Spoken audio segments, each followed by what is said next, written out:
Welcome to my channel.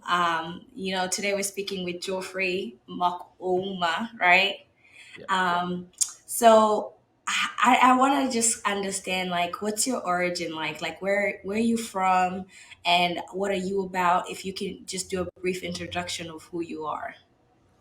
yeah. My name is Geoffrey. Oh, my bad. I don't use Geoffrey most of the time. I Mm-hmm. prefer being called Mark Oma. Makoma. Mark Oma was a gentleman born in Nairobi, raised in the village somewhere in the middle of nowhere. And that I mean in Homa Bay County, Uh a huh. place called Karachuonyo. Karachuonyo. Yes, I grew up mostly in Karachuonyo. Mm-hmm. And then after that, I lived with relatives because at one point I lost my parents, both my parents. So I Oh. went on to live with relatives, Uh huh. being in Rongo town and then Oyugis. And then I came back, finished my primary school in the village, and then went to local high school, Mm-hmm. Form 1 and Form 2. And then later I was adopted by my uncle, Mm-hmm. Jack. Yeah, may he so rest in peace, who took me in and Mm-hmm. took me to Kisumu. I went to a school called Joel Omino. It was a small school. Jolomina. Joel I Omino, know, I know that's cool. you know it? Yeah, yeah, yeah. That's where we went to school. So we were like, we were the second lot to do KCP. I mean KCSE at that time. It was a uh, small school, but yeah, we did what we could. Yeah, we did well, the best that we could. And yeah. then after that, because I had an elder brother who was in Mombasa, I moved to Mombasa. Mm, So what happened? Just like before I finished high school, mm, I got a job to work in a restaurant as mm, a cashier, accountant, because they're looking for accountant.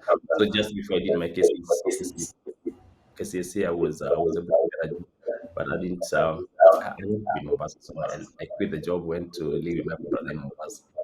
That's the and life there. Joffrey, like, I want to take you back because you kind of breezed through a lot there, right? Yeah, Um, you said that you basically became an orphan. At yeah, what age were you? yeah. Who So were you at that time? yeah, so I was 11 when my dad died, and Oh, then almost 1 year after, my mom mhm. died. So I was about 12 years when I lost my dad. Wow. Yeah, And yeah. did you have any siblings or? Yes, I did. So I had an elder brother Uh-huh. and two younger sisters. So when my dad died, my brother was taken by one of my relatives. So I became like the eldest child in my family with my mom. And then my mom got sick. She became sick for some time. Mhm. And of course, like we didn't have a close relative. My dad had no brothers, and so that meant that we depended wholly uh, uh, from the support from my mom's side. My Yeah. mom said, yeah. So my like what happened? My dad was not Mhm. originally from there. Like I would say, my dad was a second generation in that place. My mom was originally from that place. So my Yeah. mom's place and where my dad and our place wasn't that far. I would say how many kilometers or how many miles? Maybe 15 miles. Mm. Okay. Yeah, so me and my grandma from my mom's side would come, take care of us, support us. My mom got sick. She was taken to the hospital several times. We didn't know what was the problem. I didn't know even today. I don't know what she was suffering from. But Mhm. after several attempts to go to the hospital, she wasn't able to. They didn't find anything.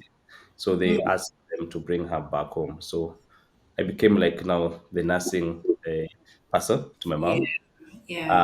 supported by my sisters. Of Mm. course, once in a while, we'd have people from church, our church, to come and Yeah. support. But I think the care was becoming too heavy because I remember when my mom died, no one was there. I was there with my sisters. And so, yeah, at every time, so my mom got sick. She got so ill. The care was too much. And then I think I have a feeling, and I think that was the main problem. There was some kind of a smell that was coming from her that was Uh, strong. So I remember this church people from my mom's church or our church would come once in a while in turns. But it got to a week close to when she was dying. I think it was not easy for them. That's what I think. Yeah. And so I remember my grandma, because from my mom's side, she would come once in a while. But of course, she had some things to take care of at her own home, so she was not able to be with us every day. My Yeah. grandma from my dad's side was elderly, so she could not do support anything. And I so I think remember, that must been have like really tough for especially you and your sisters being so young and having to like take that on because it's hard when you're older too. But at the same time, like being so young and having to take care of your parents, I know that that was like hard to see. Jackie, I will tell you this. Today, I know I've gone through things, I do things that not easy for people my age. Mm, But that, I think, basically because I grew so fast, I became so resilient, I became so tough. I had to live, fight. Like you are put in a container, and everyone has to struggle to get up there, get something to get out of that. yeah. I think we were even the village, honest. Like our place had been written off. Like there was no expectation of anyone coming out of that homestead, like that place. Yeah. It was tough, really tough, because I still remember everything. I Mm, cried when I was young. Then with the time, I think I realized that the only thing I would do is become strong. Don't think about it. It's yeah. hard to tell. People will think that this guy maybe came from. I mean, even in the village, it's people. It's not easy to tell whether I lived in the village or not, because most of the time I was not, this person who interact with everyone. I was unique. Like I would say, I was unique on my own way. Like I would behave differently. Oh, okay.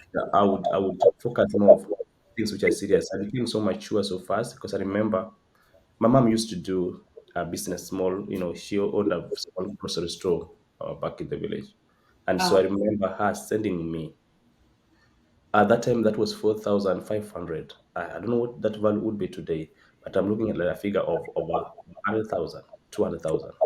Remember, I was about 10, 11 years. yeah. Yeah. So Yeah. she would let me wrap the money with the paper, with Yeah. some shopping list, returning the paper and the money. So I would go across the lake, Lake Victoria, from my place to Homa Bay, which is like across the lake, Yeah. Yeah. Yeah. using a boat. What do they call? The one that is driven by the engine. Yes, the power boats. Yes, power boats. Yeah. Yeah. So I would get there, go. I knew where I was going to. She had these particular stores, so I would go there, give them the money and the list, so they would take whatever they have. So I would go like about three places. After that, they would pack those things, the items that I was buying, put them in a cart, and somebody would you drop them at the point where somebody will load them into the boat. So you were just like the delivery guy, basically. So you, Yes, I would go there, show them the money and the list, so they would take. At that time, I think I wasn't sure whether I was able to read well or write well, so I would just show them the money and the list of the things that I want them would take, and then they would get me someone to carry these things to the boat, and then I basically get to the boat. My mom is waiting for me at the end of the lake. and Yeah, was so that yeah, was that her way just to kind of show like, hey, I trust you, or like she wanted to kind of teach you the business? So what was the mindset? Because to be honest, like my parents, if they gave me that kind of money when I was little, it was yeah. not gonna make it there. I would buy some kangumu or something on the way. Yes. I don't know, but because by that time I had an elder brother, but my elder brother was laid back. He was soft-spoken guy. He wasn't as active as I am. I think so. And then Uh-huh. I would take risks. I would take the responsibility where there's need for me to take responsibility. I think she trusted me. I don't know, but I think there was something that she would trust that I would go do that, come back, and make sure that everything is intact. So I did Yeah. that. I mean, I did a lot of things, and then so even after the death of my parents, so like my brother had been taken by my relatives. So my sisters also were taken. I was the only one left in the village. I was taking care of my mom's business at that time. So I remained in the village. I proceeded to go still do business, right? You know, and so going to school, but not as much, but doing more business Mm. until the stock. I didn't have money to buy more stock, and Uh-huh. so the next thing I did was to get firewood. If you understand, you get a tree, fell this tree down, break it, make it dry so that you can go sell it. Uh, Yes. yes, it's the local people. That's I did that, and then I also went to buy sugar cane, the cane, right? So you go slash it, cut it to pieces, and sell them. Mm-hmm. Some of the things I did, and then I think the last one I did was went to the fishing. So I had a friend, we were a classmate, we dropped out of school. They were older than me, and then he asked me, "Can we go try this?" So we went to the other side of the lake, to some Mm-hmm. island Mm-hmm. where we were doing fishing. Basically, that's what we were doing. Wake up in the morning. Actually, so we'll wake up in the morning, but Mm-hmm. not in the morning. So we'll go fishing overnight. We come Mm-hmm. back in the morning and then prepare everything. I mean, get to sleep by about 10. Take breakfast, get to sleep 10. Wake up about 2, take lunch, and then go back to sleep again. At 4 again, we are going to fish. So it was a routine. And so I remember I was like the youngest there, so I would not row the boat like, you have to do it like this, right? Yeah, yeah, yeah. Me, my work was being left. When they go fishing, what they do, somebody remains with the rope on the shore. So Mm-hmm. they go round, and then they will go like this, and then somewhere. So for me, because that rope must to somebody needs to remain with it here. So they will go round and then go somewhere. Then other people will come here to help me now pull it out, and that's how we used to do fishing. So my Ah. work was basically remain with the rope. It was risky because the hippos were also there. It was night, all kind of things. But that's what we had to do. So I did that for some time. About like I remember. So my mom died, I think in June. My mom died in June. I stayed home for 3 months. So I went there. I did fishing for another 3 months. Mm. And so yeah. So what I would do, I would. I think I remember I was paid eight shillings, 10 shillings. So and that was breakfast 20 shillings, Yeah. lunch 20 shillings, and dinner, and probably remain with the 20 shillings in most cases. Okay. Then they would give me some dry fish, and then I would dry them and then take to my mom, my grandma from my dad's side, because she was old, so she didn't care much.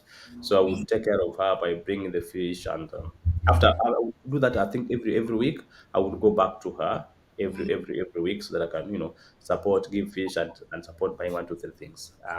So I did that until one day I remember, because this island was I had to pass through my grandma from my side to be able to go to the island. Mm-hmm. And so one day I was coming from the area, from the fishing area, and then I Mm-hmm. was coming. I had a bag in my hand. Yeah. I recently I met my grandma from my mom's side, Ah. and then she asked me. I was in a uniform, short uniform. Okay, Mm-hmm. because I didn't have money also. That is what like the main clothes I had. And then she asked me what I was carrying and all that, And then, she promised she would come with my grandma, my dad's side. So she came the next day. She asked me if I would go back to school. The good thing is, in that place, people were smoking, were drinking. I never drank. I never Mm-hmm. did anything. I was sure. I Like you were focused. stayed longer, maybe, but I'm thank God because that I never smoke. I've never smoked even today. So what was the like transition like? Because now you from living there in the village, how did you say okay, I'm a leave and I'm gonna go to Mombasa and stay there with your brother.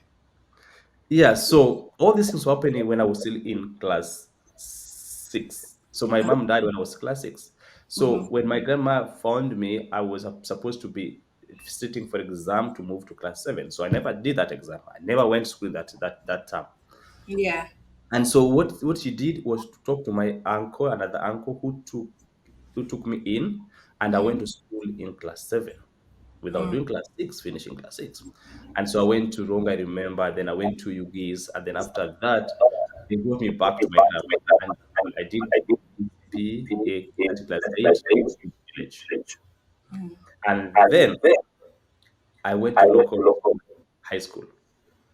And then after high school, after that, and I went from three, from four in Jolomino. Got a job, worked there for some time, and then I went to my brother. So that's how the transition was. Oh, So I I went see. to Mombasa after high school. Yeah. Yes. And so in Mombasa, you were working there, right? In Mombasa with your brother. You said like you were serving in the restaurants. No, I was serving the restaurant in Kisumu before I moved. Oh, before you moved. So what did Yes. you do in Mombasa? Mombasa did all kind of things. So I remember my first job was doing sales promotion. Was We were selling something by the Unilever. I think it's Omo or some kind of laundry liquids or those detergents. It was Hmm. just what we're doing. Basically, that we're doing, but it was too much because I remember I would spend money in the matatu, then not getting no money. So the next thing I did, I got into construction. My first job at construction, I had a lot of blisters in my palm, as I remember, because what did, we were digging the boreholes. And so somebody would dig and then you pull it out. So my work would actually, what was, no, it was not digging, it was fetching water down the well. So we would pull it out like this because Yeah, guys doing construction. So yeah. they were huge guys, the people were used to this. So for me, my first job was to help pull that. I pulled that by the end of the day, I had blisters here. So I did construction for, I remember my first suit I ever bought. I bought it after working at the construction. Yeah. I worked for 6 months doing Uh-huh. that, and then I remember after 6 months, I wanted to do something academic. I would love reading. At that time I wrote some songs. I also wanted to be a musician. At that time, I Oh, didn't wow. know what I wanted to be. So you were trying to kind of figure out what your lane was. Yeah. Yeah, because I was supposed to go to campus, but again, the combination, that time they changed of the cluster points. So there were so many things, that the factors that didn't allow me to go to the university at that time. Mm. So I got a teaching job as a teacher. I taught in a community school in Mombasa. That was like the second job I did. I Yeah. started from teaching kindergarten. I went to primary, lower primary, secondary. I mean upper primary, and then I became the principal of that school. So that's what I did for much, yeah, for many time. I mean, much of the time in Mombasa. Wow. Yeah, then I went That, back to school after so many years. So I gathered some friends and asked them, man, I want to go back to school and I need support. Yeah, they contributed. They gave me at that time 7,000 Kenya shillings. mhm. The fee was much more higher than that. I wanted to go back to school, so I wanted to become an engineer. So my intention was to become an engineer. So I think I was looking for now time to get to school, and then I looked at the colleges. I found one in Nairobi. Right now it's called Kenya Technical University to Kenya Technical University of Kenya, something like that. Technical University Yeah. of Kenya. Mhm. So they told me the engineering was starting the next term, and like I didn't want to wait any longer. I have Mm. 7,000 with me. I had some savings. I want to go back to school. And so I had a cousin, they asked, what is so close to engineering? And they told me there's something called engineering. It's computers thing, but it's software. So I don't know much about that. Yeah. Somebody told me it's packages. So packages, people used to do packages after high school. I had not been exposed to computers, so I didn't even know even how to type by that time. I took Mhm. the risk, joined the course. I didn't know what but I'm glad that I took that course today.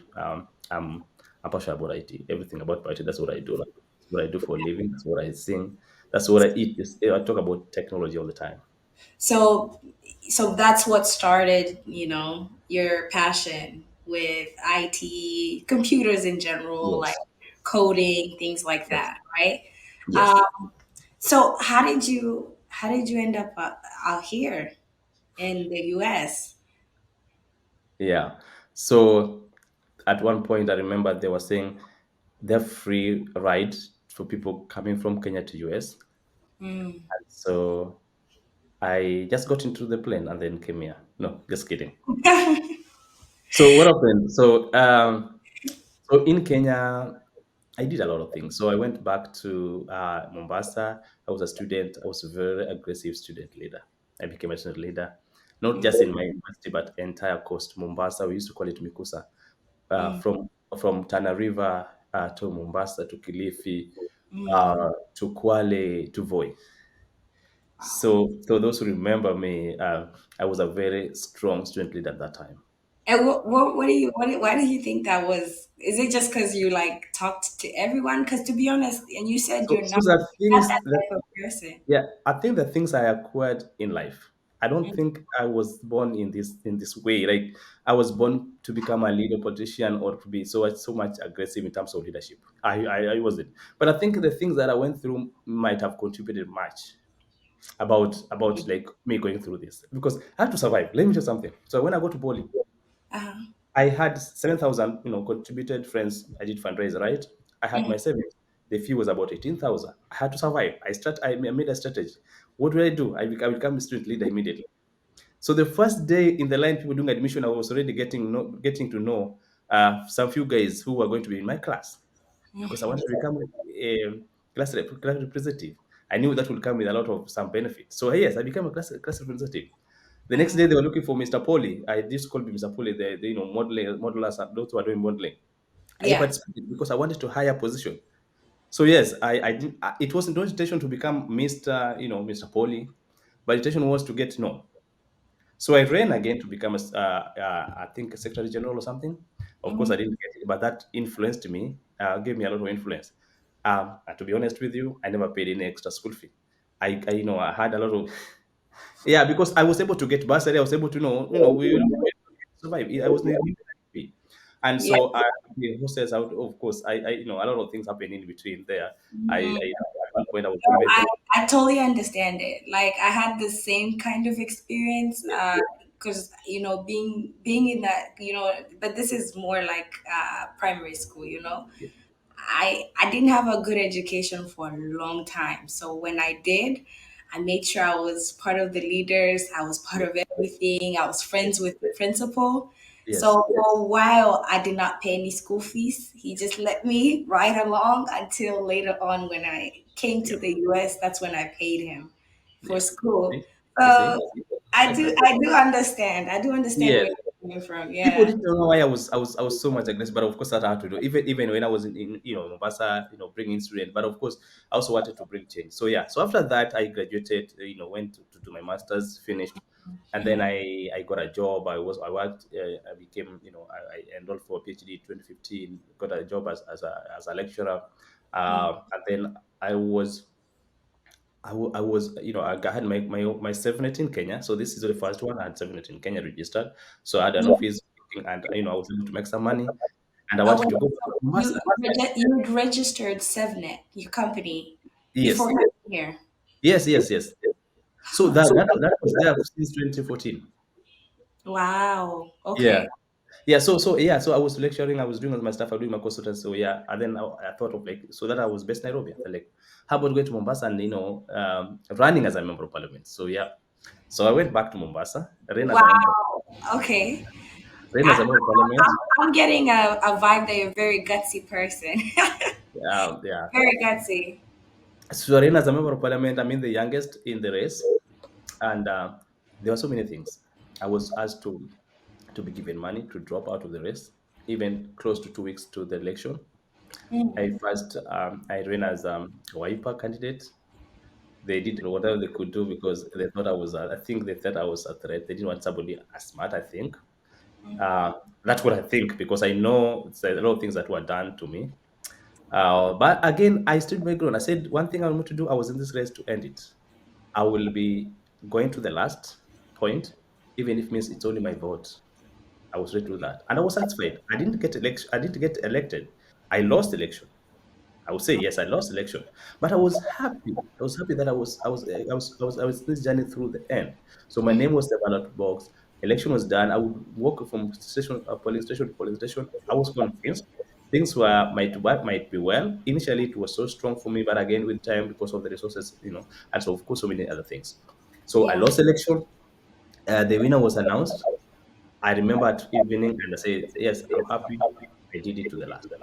And And what region was this? Mombasa, Nyali constituency in Mombasa. Cali. Oh, okay. Yeah. Gotcha. Yeah. So after that, I came to Nairobi, and the business wasn't doing well because I spent most of the time in Nairobi. So the business was doing well. I went back to teaching. I taught for some time. And then this idea of, okay, so I think it's time. I need to get out of try something else.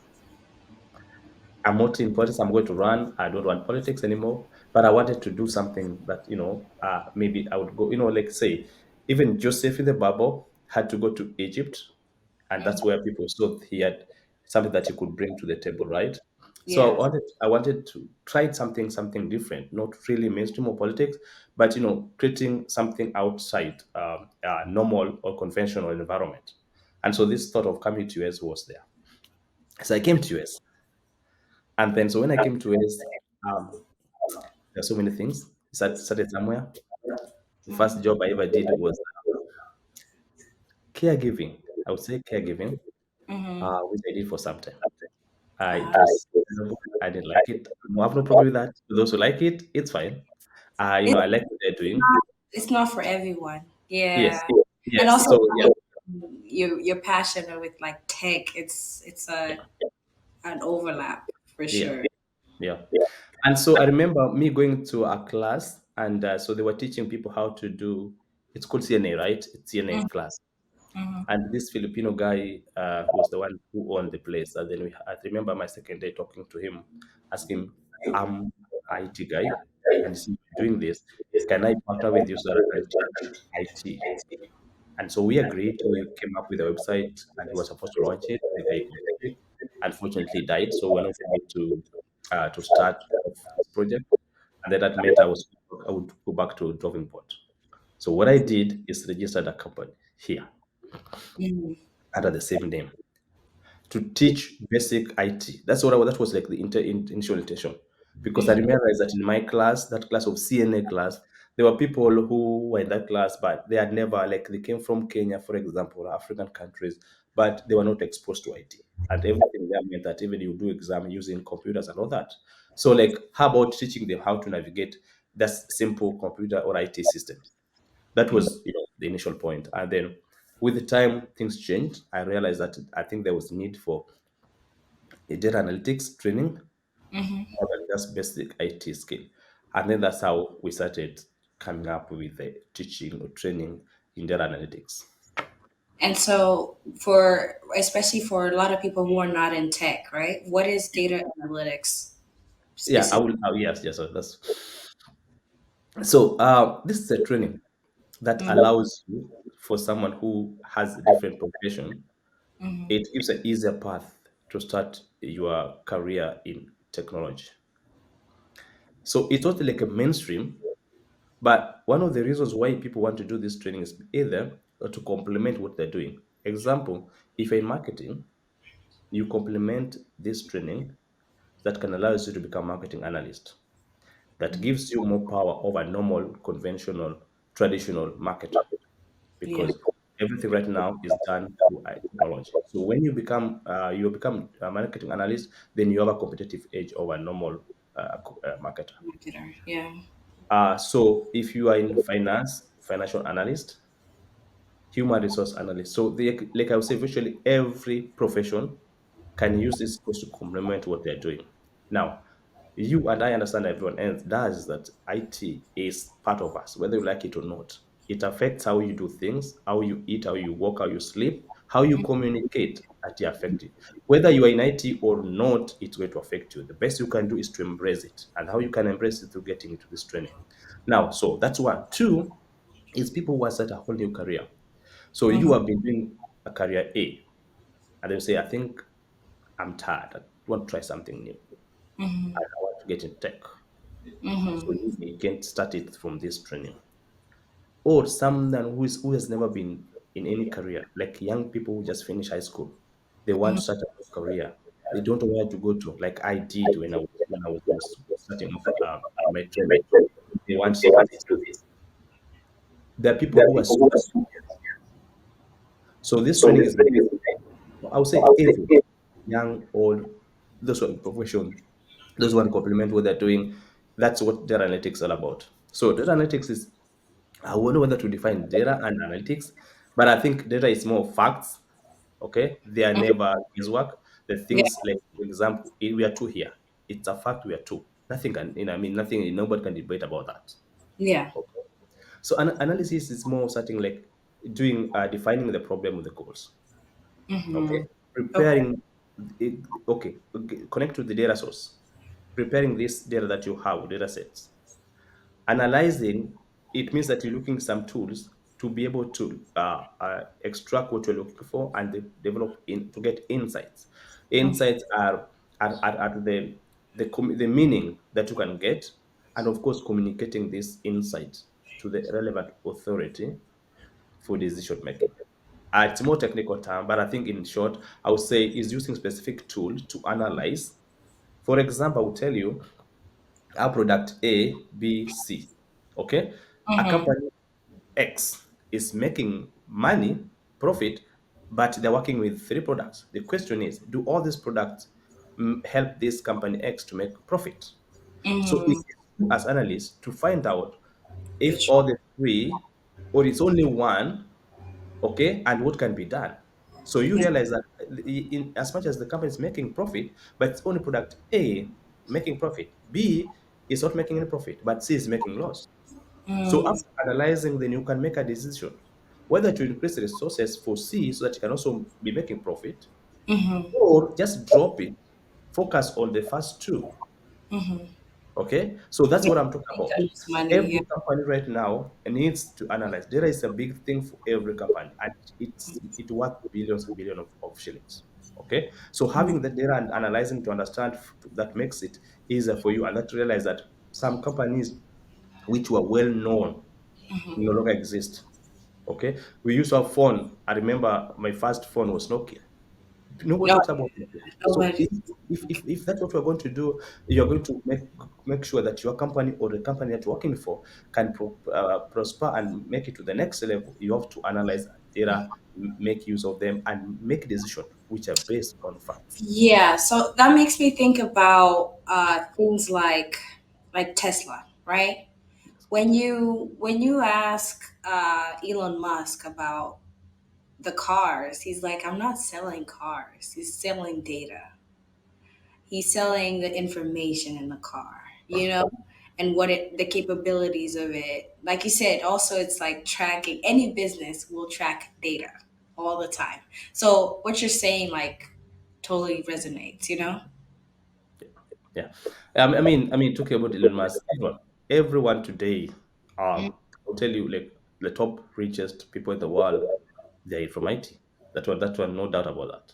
And all of them, they value data. It's just that's no way you're going to make it to the top if you don't value it. Now, Mm, Tesla is a car. Cars have existed since I was born or before I was born, yeah, right? They have been there.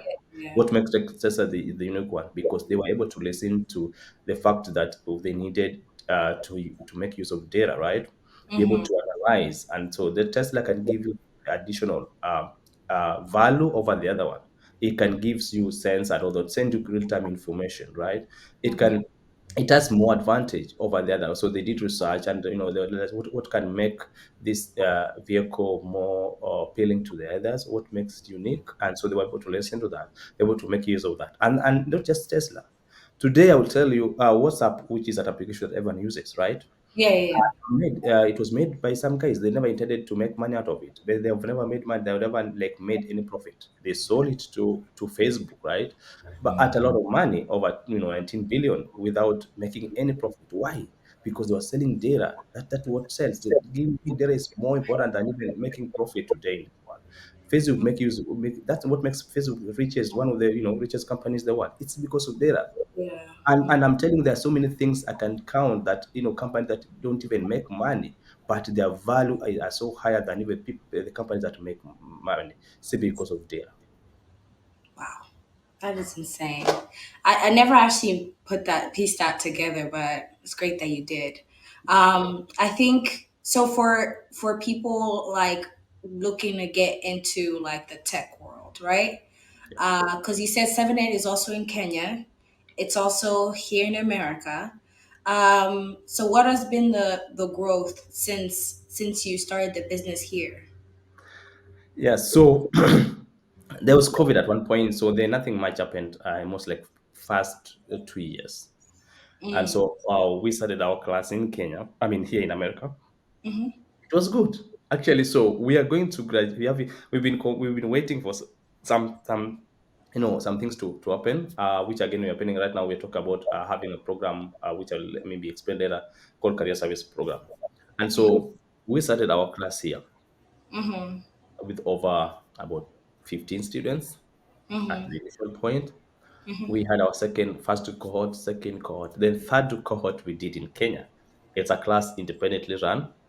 Everything is managed from here, but they have their own classes in the evening Kenyan time, which is morning here. So the teachers, some of them are we have the same teachers teaching both here and Kenya, but again, it's independent, and there was need. I realized there was need. There was need for Kenyans. Kenyans want to get in tech. People want to get in tech. Everyone want to be part of this.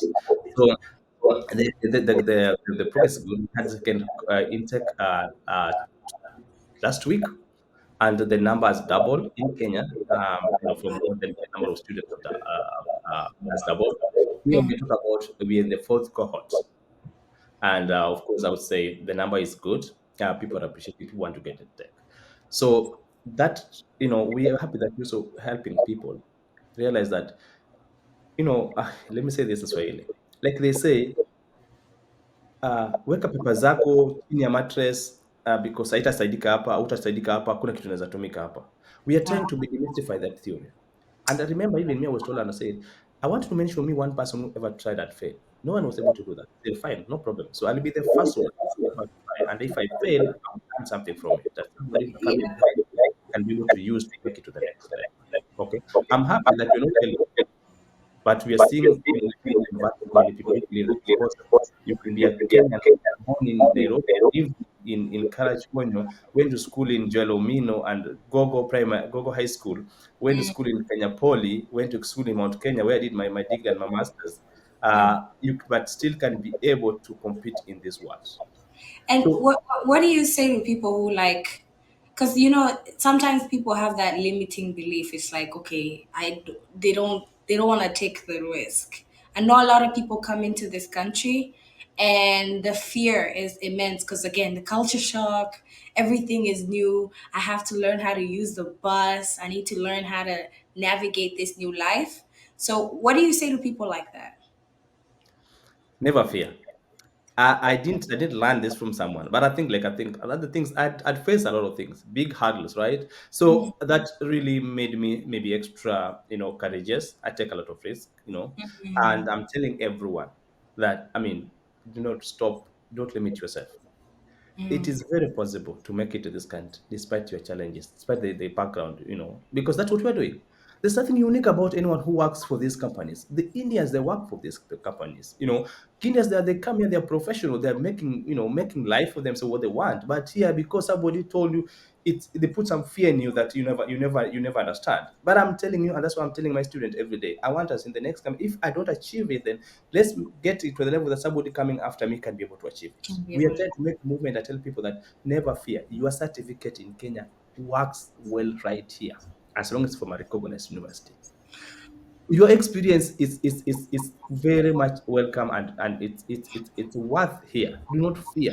If you are trained in this some profession, do not just put those things under the paper and under the bed and told you this is healthcare. I like healthcare. And I appreciate those who have the passion to be healthcare. But don't ask everyone that the only place they can be is healthcare, even if they don't want to be.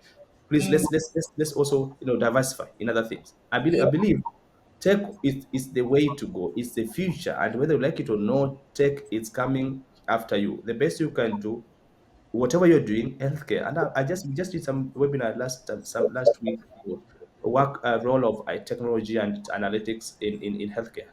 Healthcare, you can be healthcare, but if you don't want to be healthcare in nursing part of healthcare, you can be analyst in pharmacy, you can be analyst as a distributor, you can be analyst as inventory analyst, you can be marketing analyst. You can be like over 50 roles that you can be able to do with this training while still in healthcare.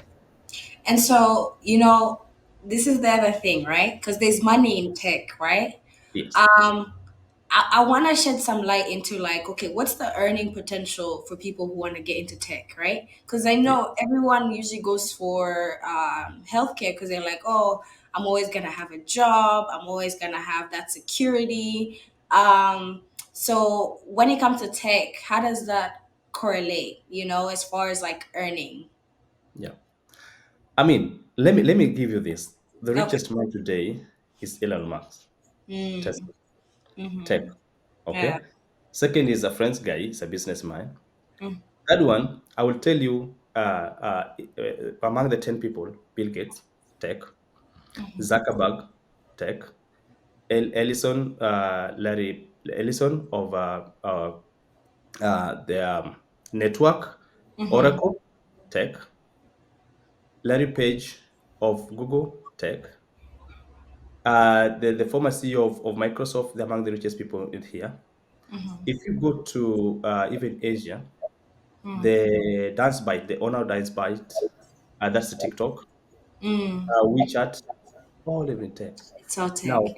I've never seen anyone who is not in tech unless it's a business person who is among even 20 or 100 richest people in the world.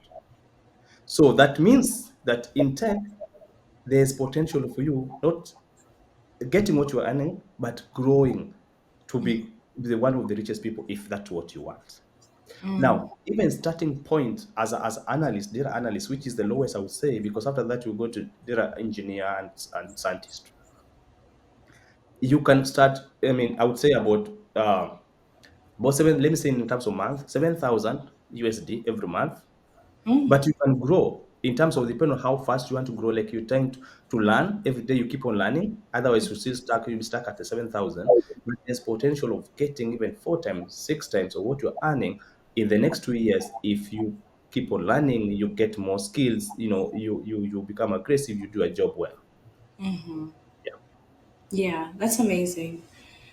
And so, as far as the training, so what kind of services do you offer to those people who are looking to do that? And then, if people are like in Kenya right now and they want to get started with your program and actually, start training to be a data analyst, what are the requirements? Yeah. So just before I say answer that, so I need you to understand that our training we offer two types of training: analytics, data analytics, and Mm-hmm. of course data science. So that one is for people already in the tech. They want to be, they want either progress to another level, right? So the starting point, you don't have to be in IT, you don't have to be passionate about IT, but again, you want to use IT, take advantage of IT or tech, then you get to a data analytics.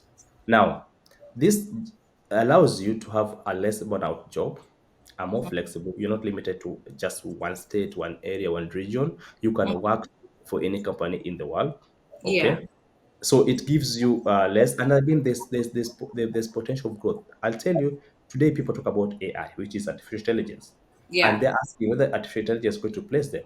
The truth is, it will if you stop learning.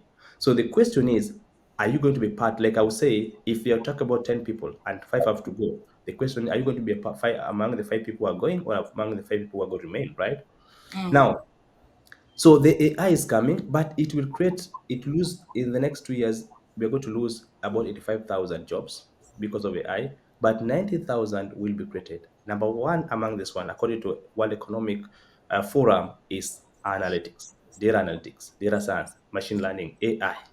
Okay, Mm. Yeah. so it gives a more flexible working environment, less burnout. You can and you have potential to grow. Now, for you to get to the training, the most important thing is having high school education. So Okay. as long as you're in high school, you have a degree, you have a master's, you have a PhD, you can get to this stage because of obvious reasons that I just talked about. Why you are getting to this journey. So whether you are in Kenya, whether you're in Uganda, whether you're in Rwanda, whether in Burundi, whether you're in Africa, Asia, Europe, you can do this course because our training are done online, instructor led, though instructor must be in class, and so they have done virtually. So you don't have to be in US or be in Kenya or wherever the place to be able to do our training. Mm. Yes, so that's one thing we do about data analytics. But of course, as a company, we also thought, like I've just mentioned, some people like Zuckerberg and Bill Gates, right? People who started training when they're young. And the question is, do you have to wait? For me, I had to wait until I was over 20 years, right, to start a tech. Mm. It's because Mm. of the environment how I was brought up. There were no electricity, there were no internet, there were no computer, so there was no possibility of me getting to tech before that time. Yeah. Today, we don't have to wait for. I have two kids, and they're already doing tech. They're already taking it at the age of 5. Okay, Wow. 5 and 8 years. My son 8. can code. He can write codes. He can create games today. It's because he was exposed to this thing at the age of 5. Okay, so we Yeah. don't have to wait. The reason why these guys were talking about, they started tech when they were young, and that we didn't say, why do we have to wait until we are 18 years, 20 years to first start? How about starting it right now? And then we decided to come up with the coding classes for kids and teens at the age of 5 to 12 to 16 years old. So Wow. those classes have been going on right here in US, and of course in Kenya. We're having another intake coming up next month, and it's a program that we want to help our kids so that by the time they're 16, they should be able to be making some web application, mobile application, and some great solutions for solve the problem of the world. Wow, that's amazing. Especially with kids, I feel like it's nice to like instill those skills when they're young, because it will take you far. Like you have so many options on what you're gonna do down the Yeah, line. So yeah, I think that's amazing. yeah. Um, and so what's the length of the course? Like what's the timeline? Yeah. The course runs for 5 months. So 4 months technical training. We're looking about 6 modules from introduction to analytics, Excel, advanced Excel, Power BI, Tableau, SQL or SQL as tools that you're going to use for doing analysis. And then the fifth month, internship stroke career services. Internship is virtual internship where that will allow you to translate what you've done in class into reality, applying those same skills in real life. Yeah. And then we have career partner with a group of people that support that journey. And the intention is to be with you until you get a job. So they help you from soft skills, resume writing or CV writing, to interview preparation, interview mock interviews, and all kind of things until you get a job. Now the question is how soon you get a job. That depends on how you're going to master the skill, how dedicated you are, how you're going to carry out your writing your portfolio, how you're going to do your projects, you're going to do your assignment. All those things will determine whether you're able to get a job in the first month after your training, okay, or 3 months, or even more. And so, yeah, my intention of the company is to support you as a student right from when you enter till the time you get to your placement, even after, like how to negotiate your salary, and we support you through the journey. That's So yeah, amazing. so that's how it is for analytics. And then if you were to come back for more advanced level to do Python, R, machine learning, AI, artificial intelligence, and of course many other things, then you that will take another 3 months after you're done with the first part of the training.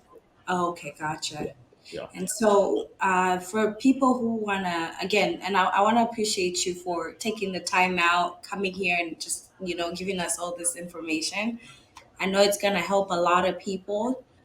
I know a lot of people want to get into tech, so this is gonna be like a guiding light for them to know. Okay, there's a path you can take. There's someone you can talk to about that. So, how can they connect with you and get more information, get started? yeah. So if you visit our website, which is sevenet.net, that Sevenet I think should be on the screen. That's double T at the end. So sevenet.net. There we have, if you check, we have homepage. The next one is analytics, data analytics. We will talk about the training and everything in the information we need. And then the next second one is Code 7, which is the coding classes for the kids. The third one, we realize that we also have an application called Navismart.